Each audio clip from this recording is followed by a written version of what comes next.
La sélection librairie des nouveautés du 2 novembre. Nos meilleures années de Marco Tullio Giordana nous est proposé par Pyramide en DVD dans une édition entièrement restaurée en haute définition. C'est l'histoire d'une saga familiale italienne de la fin des années 60 à nos jours, et plus particulièrement celle de deux frères, Nicola et Matteo, qui voient leur vie bouleversée après leur rencontre avec Giorgia. Leur histoire et celle de leur famille se mêlent aux événements du pays. Ainsi, à la manière de Visconti dans Rocco et ses frères, en près de 6 heures de projection, Marco Tullio Giordana évoque les événements historiques de l'Italie contemporaine, tels que les inondations à Florence, les brigades rouges, les dérives de la psychiatrie, de la mafia, de la corruption, en parallèle de l'histoire de cette famille. Un film inoubliable, à voir ou à revoir dans cette magnifique version. Love and Friendship de Whit Stillman, édité par Blackout. Une adaptation libre du court roman épistolaire de Jane Austen, Lady Susan. L'histoire d'une jeune veuve dont la beauté et le pouvoir de séduction font frémir la haute société. Sa réputation et sa situation financière se dégradant, elle se met en quête de riches époux pour elle et pour sa fille adolescente. Film d'époque sur les mœurs de la haute société anglaise du début du XIXe siècle, magnifiquement joué par Kate Beckinsale et Chloé Sevigny, un film à la fois drôle et cruel, cynique et tendre, romantique et pessimisme, et moderne et fidèle. Mama de Julio Medem, édité par KMBO. Julio Medem traite du cancer d'une façon originale avec une leçon de vie sur la fragilité de l'existence, véhiculée par Mama, interprétée par Penélope Cruz. L'idée centrale reste la maladie et son ressenti, cerné avec la plus grande justesse entre dérision et drame. Au-delà de la maladie, le cinéaste Julio Medem nous évoque également la transmission de soi, à ceux qui lui succéderont après la mort, que ce soit enfants, mari, proches. Elle, Les filles du Plessis, de Bénédicte Delmas, édité par Z, s'inspire de l'histoire des maisons pour jeunes filles mères, mineures, dans les années 70. La pension du Plessis accueille des jeunes filles enceintes, qu'importe que l'enfant que portent ces mineurs soit le fruit de l'amour ou du viol, au sein de cette institution, un seul mot d'ordre, remettre ces filles dans le droit chemin, que cet accident leur a fait quitter. La directrice, interprétée par Sandrine Bonner, mène son institution avec rigueur, mais le jour où la révolte gronde, l'institution vacille. Un film sur la liberté féminine, le poids du regard des autres et de la société sur ces jeunes femmes, la loi veille et le combat des femmes pour leur liberté. Cali Blues, doublement primé au Festival de Locarno, de Beijing, édité par Capricci. Cali Blues raconte le rite initiatique et mystique d'un médecin parti à la recherche de son neveu. Son parcours sera plus surprenant que prévu, à l'image du film qui saura vous faire écarquiller les yeux. Trame elliptique où s'esquissent 3 histoires de couple et de générations. Il s'agit d'un voyage à travers le pays et le temps. Une errance réaliste et poétique. Des souvenirs sous forme de flashbacks se mêlent avec des songes. Cali Blues parle beaucoup de personnages qui remontent le temps, retrouvent le passé, lui font des offrandes. Bijan parvient, lui, à arrêter le temps et le suspendre de manière époustouflante. J'avancerai vers toi avec les yeux d'un sourd, le documentaire de Laetitia Carton, adressé à son ami Vincent, édité par Épicentre Film. La réalisatrice dresse un panorama de ce qu'elle appelle le pays des sourds, en mémoire de Vincent, qui, souffrant de l'ostracisme de la société, s'est donné la mort il y a 10 ans. Laetitia Carton nous emmène au pays des sourds, là où les gestes s'allient au silence pour nourrir les conversations, tisser des liens et donner du sens aux choses. C'est une lettre, une carte postale, un carnet de voyage, ou bien même un journal intime qui nous parle d'un pays mal connu, voire étranger, celui des sourds. Le film pose tour à tour différentes problématiques. Comment gérer l'arrivée d'un enfant sourd dans une famille entendante? Faut-il appareiller un enfant sourd ou bien lui apprendre la langue des signes? Pourquoi l'État français ne met-il pas en place plus d'écoles bilingues pour que les enfants sourds puissent suivre la même scolarité que celle des enfants entendants? La sociologue et l'ourson, de Mathias Théry, et Étienne Chailloux, édité par Doc66. Les réalisateurs ont eu l'idée géniale d'utiliser des peluches pour nous raconter pourquoi tout le monde s'est engueulé pendant 1 an sur le mariage pour tous. Un dispositif plein de trouvailles et de grâce qui donne à l'arrivée un passionnant documentaire aussi ludique que didactique. La mère de Mathias, la sociologue Irène Théry, auteure de nombreux ouvrages sur le mariage, la filiation et la parentalité, y dispense ses lumières en oursonne bienveillante via de savoureuses conversations téléphoniques avec son fils Mathias. Portrait intime et feuilleton national, le film nous fait redécouvrir ce que nous pensions tous comprendre parfaitement, la famille.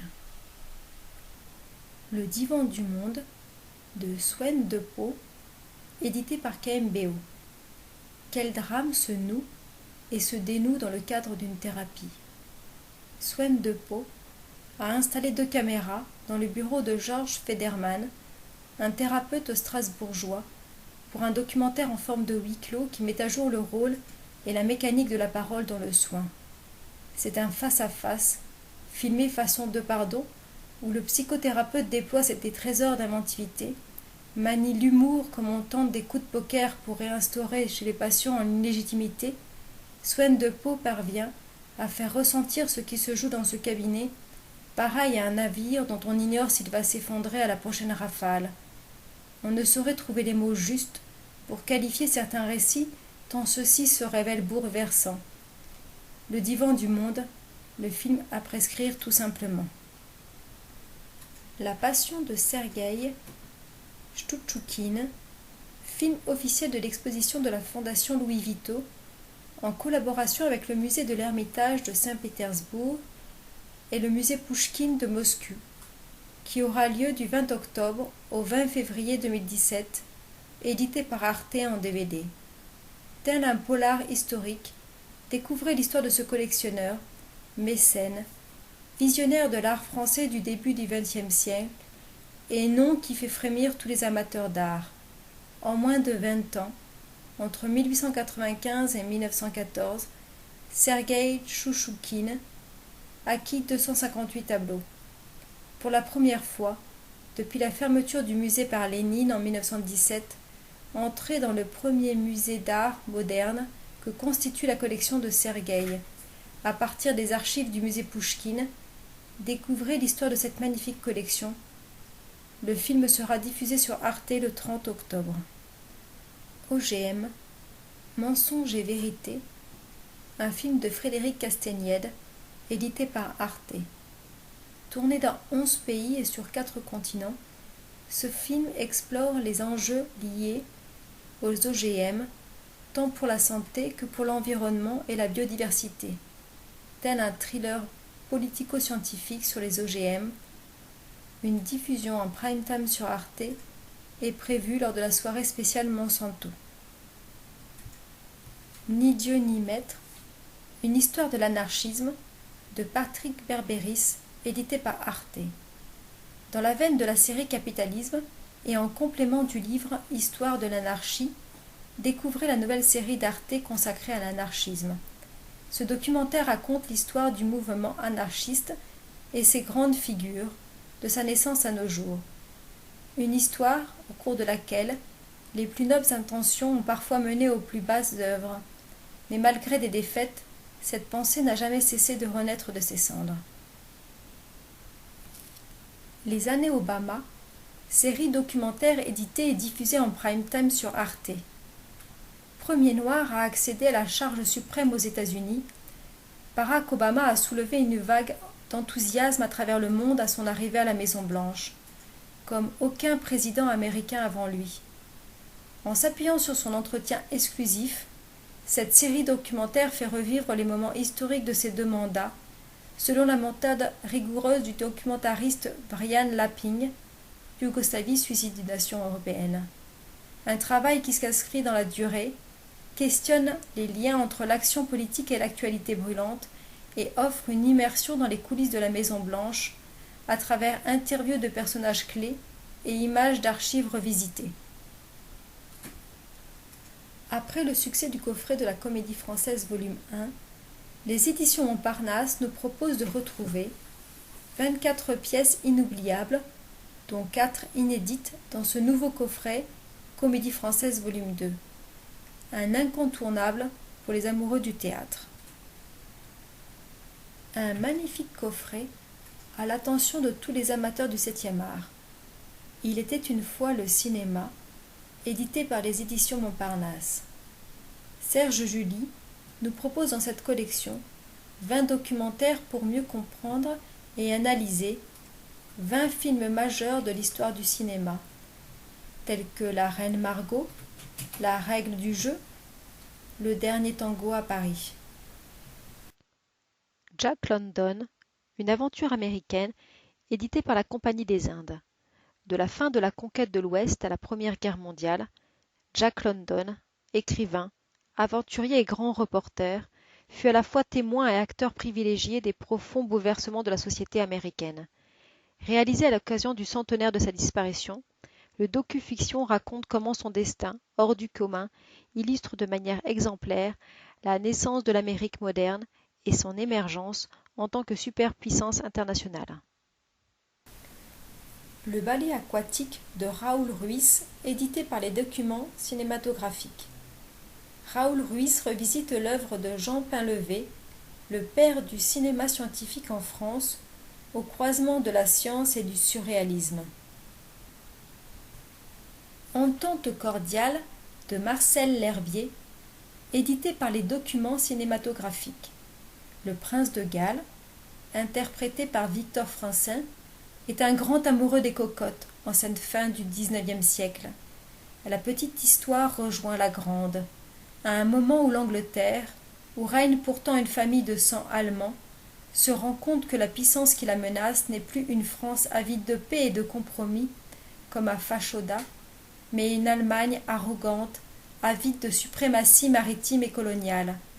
Le futur Édouard VII jouera un rôle essentiel dans le rapprochement, et sa disparition déclenchera la guerre.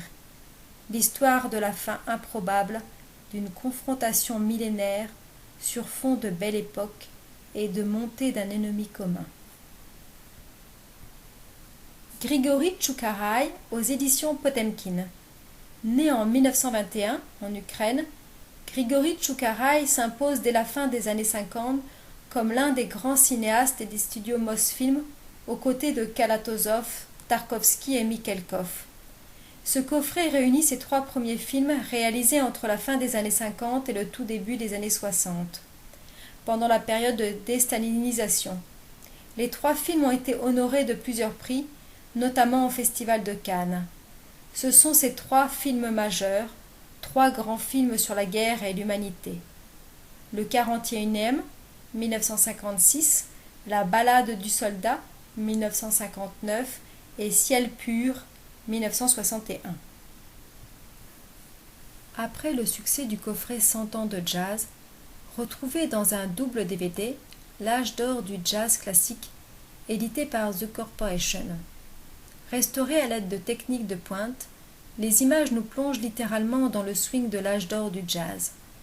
Un indispensable pour tous les amateurs qui vont savourer plus de 3 heures d'images en compagnie de Louis Armstrong, Duke Ellington, Billie Holiday, Benny Goodman, Cab Calloway et bien d'autres. Inédit en France, le film Syncopation ainsi que 9 autres films vont encore faire battre le cœur des fans de jazz avec les plus grandes stars du genre comme on ne les a jamais vues. Les frères Jacques aux éditions INA ou le quatuor légendaire de la chanson française. Ce coffret propose Paris ébréché, au milieu d'incroyables décors dessinés par Albert Dubout, de séquences d'animation et de scénettes désopilantes, les frères Jacques revisitent quelques-uns de leurs plus grands succès autour de la ville de Paris. Une compilation de plus de 50 chansons, les meilleures chansons des frères Jacques, dont leurs plus grands succès, La queue du chat, La boîte à musique, La confiture, et leurs interprétations des textes de Prévert, Barbara, En sortant de l'école, 2 escargots s'en vont à l'enterrement, interprétés en live ou sur des plateaux de télévision tout au long de leur carrière.